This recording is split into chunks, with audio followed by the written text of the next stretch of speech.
प्यारे दोस्तों, हमारे हिंदुस्तान के 140 करोड़ की नागरिक जनता, बहनों और भाइयों, बेटियों और बेटों, हम आप सबों को सुरक्षित जीने का हक है और इसमें कोई भी हमें विघ्न बाधा नहीं डाल सकता है। ये जाति, धर्म, मजहब, क्षेत्र सबसे उठ के है, क्योंकि हम सब एक भारतीय नागरिक हैं।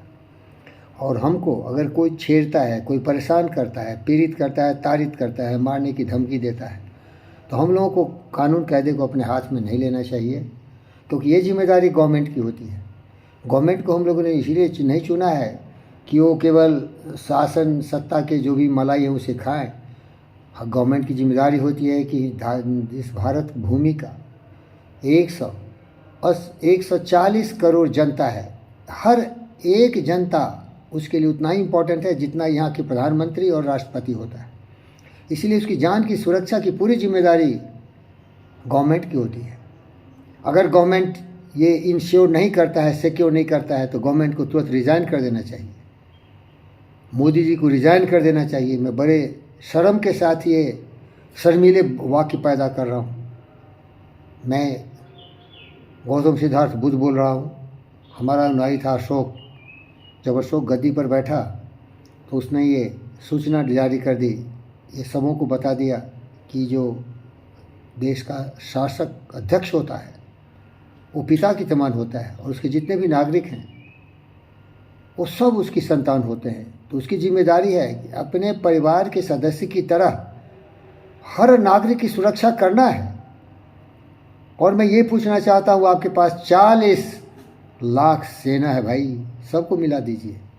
पुलिस फोर्स और जितने भी फोर्सेस हैं, डिफेंस फोर्सेस हैं, इतने फोर्स के रहते हुए कोई भी किसी को मारने की धमकी देता है और एक दहशत का वातावरण समाज में पैदा हो गया है और किसी को कोई मार दे सकता है।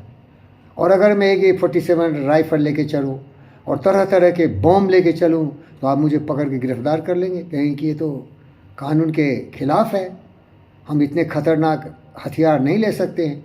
लेकिन आगे कोई मुझे मार देगा तो कौन बचाएगा? बोलिए साहब, गवर्नमेंट बचाएंगे ना आप? तो आपके पास कोई योजना है? कुछ भी नहीं है। ज़बरदस्ती बता रहा हूँ मैं।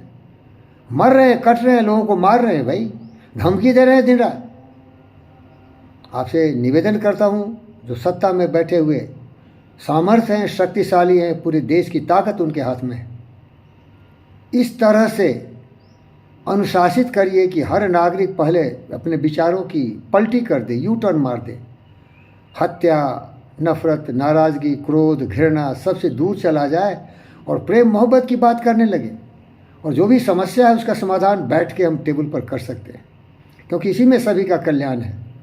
ये विद्रोह में, ये आतंकवादी बन के, ये दहशतगर्द बन के समाज को तोड़ेंगे। तो मैं निवेदन करता हूँ 140 करोड़ जनता को, आप कानून कायदे हाथ में मत लो। कानून कायदे की जिम्मेदारी देश की सत्ता को होती है। और सरकार जागो, सोने से उठो। इस तरह से जो बोलने वाले हैं, सोचने वाले हों, बोलने के पहले उसकी मूंछ उतर जानी चाहिए।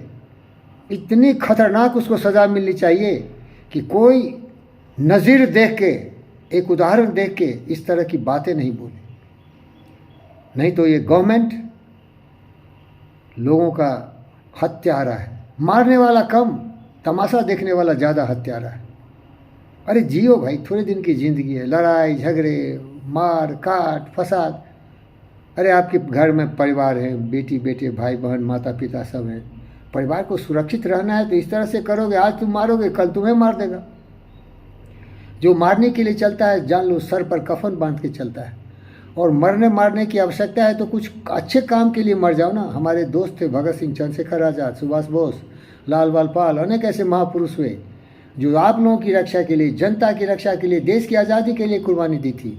इस तरह नहीं कि देश में जो अमन चैन है, शांति है, उसको बर्बाद करने के लिए आप कानून कायदे को हाथ में ले लीजिए।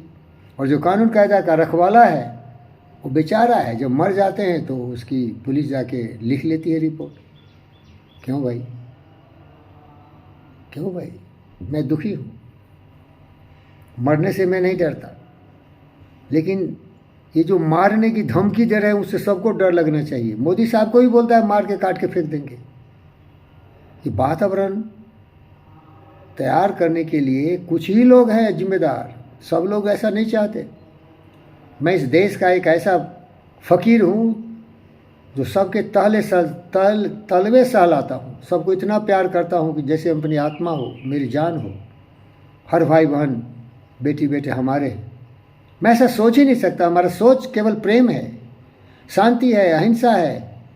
और सुन लीजिए, अगर आप नहीं सुने हैं मेरी बातों को, सत्य, न्याय, प्रेम, शांति, अहिंसा, करुणा, दया, प्रेम, इसी के प्रवाह में बहता हुआ ये फ़कीर आप सबों से निवेदन करता है, यही जीने की कला है। और गवर्नमेंट से कहता हूँ, ये भाषा तो सिखाओ सबको। भाषा क्यों सीख लेते हैं कि इसके विपरीत में जाते हैं? काम, क्रोध, मद, लोभ, ईर्ष्या, द्वेष, कलह, नफरत, नाराजगी, देश का विनाश हो जाएगा। और इसीलिए सत्ता हम चुनते हैं भाई।